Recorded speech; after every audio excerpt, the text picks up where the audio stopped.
Generative ஏஐயை use பண்றப்போ அது உங்களுக்கு ரொம்ப பொதுவான போர் அடிக்கிற மாதிரி பதில்களை கொடுத்து நீங்க எப்பவாவது கடுப்பா இருக்கீங்களா? அப்படின்னா நீங்க மட்டும் தனியா இல்ல. ஆனா ஒரு நல்ல விஷயம் என்ன தெரியுமா?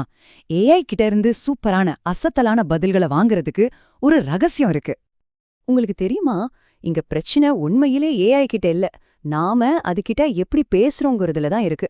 அதனால இதை ஏஐயோட தோல்வியா பார்க்காம நாம நம்மளோட கம்யூனிகேஷன் ஸ்கில்ஸை இன்னும் சூப்பரா மாத்திக்கிறதுக்கு ஒரு வாய்ப்பா பார்க்கலாம். என்ன சொல்றீங்க? அந்த ரகசியம் வேற ஒன்னும் இல்ல, அது ஏஐல இல்ல, நாம குடுக்கற ப்ராம்ப்ட்ல தான் இருக்கு. ஆமாங்க, தி சீக்ரெட் இஸ் தி ப்ராம்ப்ட்.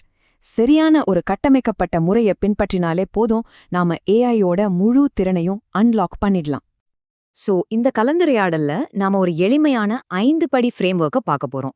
ஏஐக்கு என்ன டாஸ்க் கொடுக்கறது, அதுக்கப்புறம் தேவையான கான்டெக்ஸ்ட் கொடுக்கறது, அப்புறம் ரெஃபரன்சஸ் காட்டுறது, அப்புறம் நாமளே அதை இவாலுவேட் பண்றது, அண்ட் கடைசியா நம்ம ப்ராம்ப்டை இட்டரேட், அதாவது ரீஃபைன் பண்றது. ரெடியா? வாங்க ஆரம்பிக்கலாம்.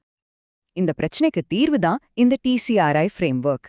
அதாவது டீனா டாஸ்க், சீனா கான்டெக்ஸ்ட், ஆர்னா ரெஃபரன்சஸ், ஈனா இவாலுவேட் மற்றும் ஐனா இட்டரேட். பேர் தான் கொஞ்சம் டெக்னிக்கலா இருக்கும், ஆனா விஷயம் ரொம்ப சிம்பிள். வாங்க இது எப்படி பயன்படுத்துறதுன்னு பார்க்கலாம். இந்த டிசிஐய சுலபமா ஞாபகம் வச்சுக்க ஒரு கேட்சியான வரி இருக்கு. thoughtfully create really excellent inputs. நல்லா இருக்குல்ல? அதாவது நாம கொடுக்கிற ஒவ்வொரு இன்புட்டும், ஒவ்வொரு ப்ராம்ப்டும் யோசிச்சு அறிவுபூர்வமா சிறப்பா இருக்கணும். சிம்பிள். சரி, வாங்க முதற்படிக்குள்ள போகலாம். T4 task. இதுதான் உங்க ப்ராம்ப்டோட அஸ்திவாரம். ஏஐக்கு என்ன வேலைன்னு சரியா சொல்றது. முதல்ல நம்ம ஏஐக்கு ஒரு பர்சோனாவை கொடுக்கணும். என்னது பர்சோனா?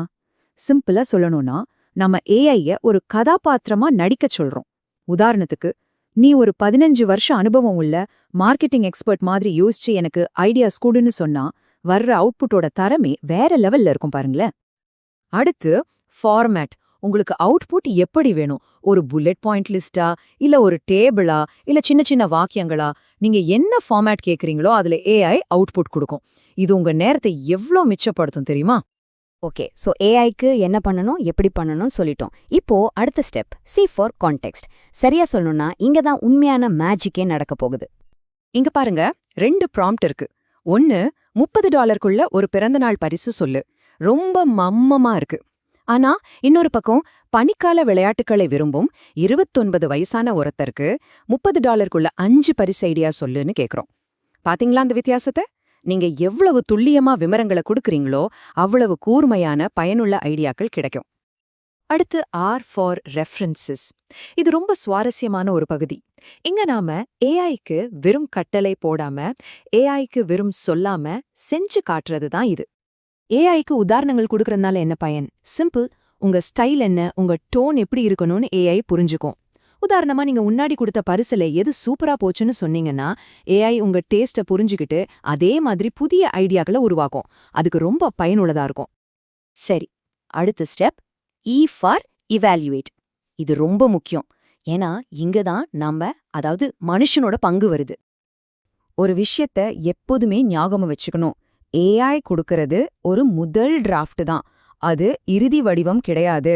நாம தான் ஹியூமன் இந்த லூப்பா இருந்து நம்ம அனுபவத்தை பயன்படுத்தி அந்த அவுட்புட்டை சரிபார்க்கணும், மெருகேத்தணும்.